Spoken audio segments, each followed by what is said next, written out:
be able to stand here before you and introduce her tonight. Jan?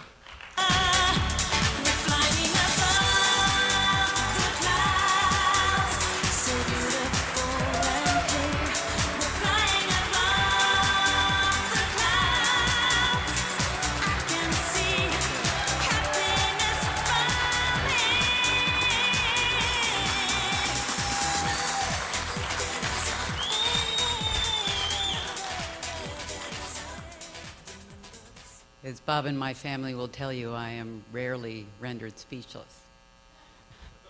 It's close, not quite.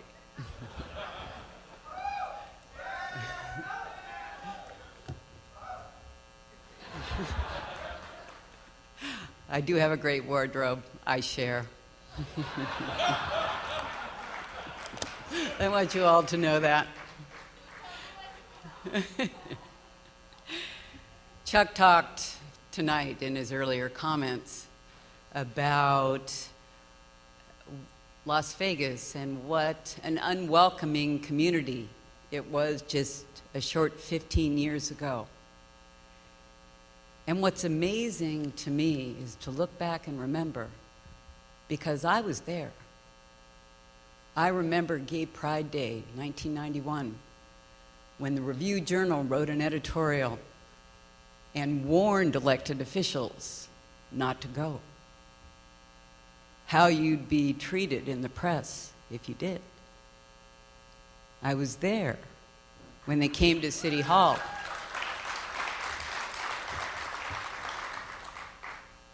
And tried to preach their hate about people's right to love. I was there when I was told not to go and speak to Lambda, the most prestigious business organization of gay and lesbian men and women, because how it would be considered.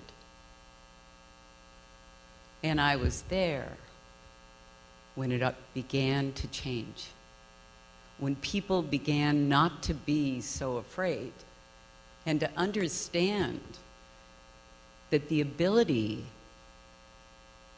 to love and not question who you love or how you love is the most important thing that any of us can ever stand up for and fight.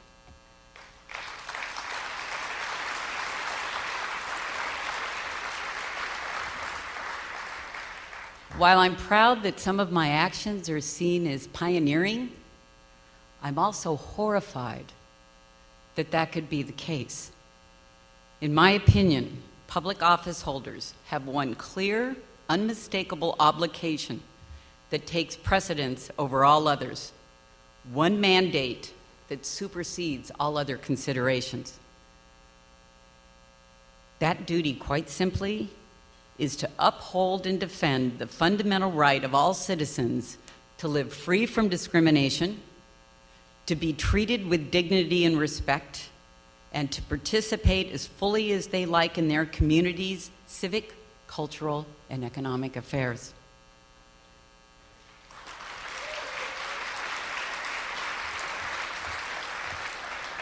And as far as I'm concerned, any elected official who shirks that responsibility has no right to public office.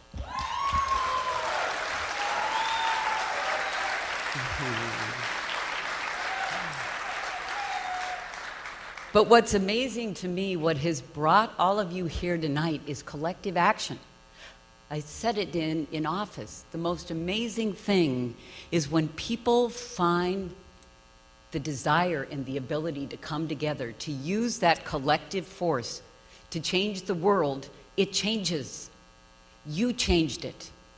You did it because you believed. You did it because you were not afraid. You did it because you stood up.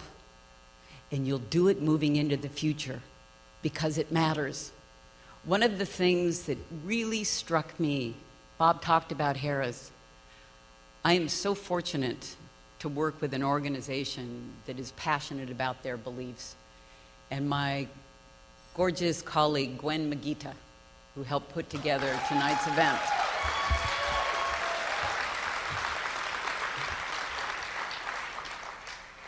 When Gwen first came to work for me, and I didn't know it till later, there was still a fear of being who she was, a fear of being honest about her partner in her life, a fear that maybe it wouldn't be accepted. In 2007, that's not acceptable. It's not acceptable for any of us that you should ever have that fear.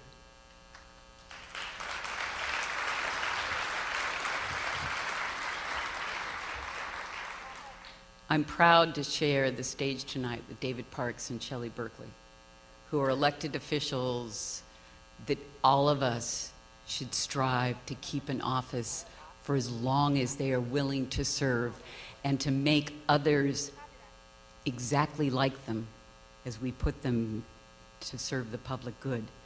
They're men and women with the courage of their conviction to speak out forcefully whenever they see justice denied. They're the kind of men and women who accept the mantle of responsibility their offices confer. And they're men and women whose passion, commitment, and relentless dedication to the public good trumps political expediency at every turn.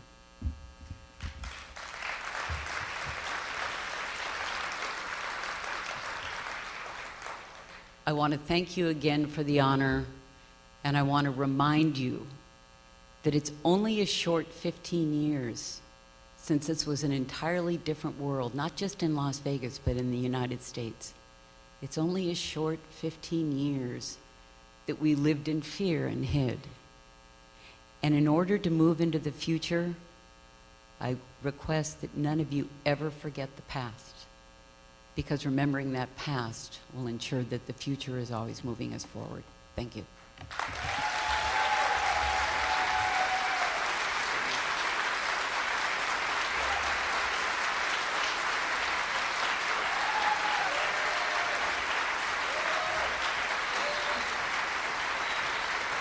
Ladies and gentlemen, to introduce our Lifetime Commitment Award recipient, a Federal Club member and executive with Sierra Health Services, please welcome Peter O'Neill.